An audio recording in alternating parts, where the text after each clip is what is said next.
ధాన్యం కొనుగోళ్ల కోసం రైతులు రోడ్డెక్కారు. నిర్మల్ జిల్లా దస్తూరాబాద్ మండలంలో కడిం టు కలమడుగు ప్రధాన రహదారిపై బైఠాయించి ఆందోళన చేపట్టారు. ధాన్యం కల్లాల్లో పోసి 20 రోజులైనా ఇంకా కొనుగోలు చేయడం లేదని ఆగ్రహం వ్యక్తం చేశారు. గన్ని బ్యాగుల కొరత ఉందంటున్నారు రైతులు. ఇప్పటికే వర్షాలతో 2 సార్లు ధాన్యం తడిసిపోయిందని ఆవేదన వ్యక్తం చేశారు. కలెక్టర్ వెంటనే స్పందించి తమ సమస్యలను పరిష్కరించాలని రైతులు డిమాండ్ చేశారు.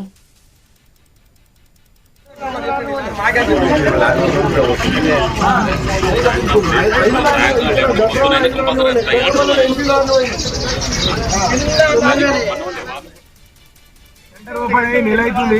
మన నెల నుంచి కూడా ఇప్పటి వరకు కనీసం ఒక 10 లారీలు కూడా పోలేవు. రైతులు ఇప్పటికీ 50 లారీల సరిపడే ధాన్యాన్ని అక్కడ కుప్పపోసి 3 సార్లు వర్షం వచ్చింది. 3 సార్లు కూడా నానినాయి. గోడ సంచులు లేవు కనీసం కూడా. ఇప్పుడు 5 లారీలు సరిపడా ధాన్యం కాంట్ అయి ఉన్నాయి. కనీసం లారీ ఇవ్వకపోతే ఏ ఆఫీసర్ కూడా స్పందిస్తలేరు మాకు. మేము ఒక లారీ ఇప్పటి వరకు ఇంత నెల అవుతున్న కాంట్రాక్ట్ కనీసం కూడా 2 లారీలు కూడా 4 లారీలు కూడా పంపలేదు ఇప్పటి వరకు. మేము ఎన్నిసార్లు ఆఫీసర్లు చుట్టూ తిరిగినా కానీ మీకు ఇప్పుడు పంపుతాం అప్పుడు పంపుతాం అని చెప్పేసి అంటున్నారు. మరి వారు చెప్పిన కాడికే 43 దోక్కున్నారు. అయినా కానీ రైతు భరిస్తున్నారు. వాళ్ళ లారీలకు 2 రూపాయలు అని చెప్పేసి అట్లా కూడా వసూలు చేస్తా అంటే అట్లా కూడా రైతులు ఇష్టానికి ముందుకొచ్చింది. అయినా కానీ ఇంత దోపిడీ జరిగినా కూడా ఒక లారీని కూడా కనీసం ఇక్కడ ఏపీఎం గారు ఉన్నారు.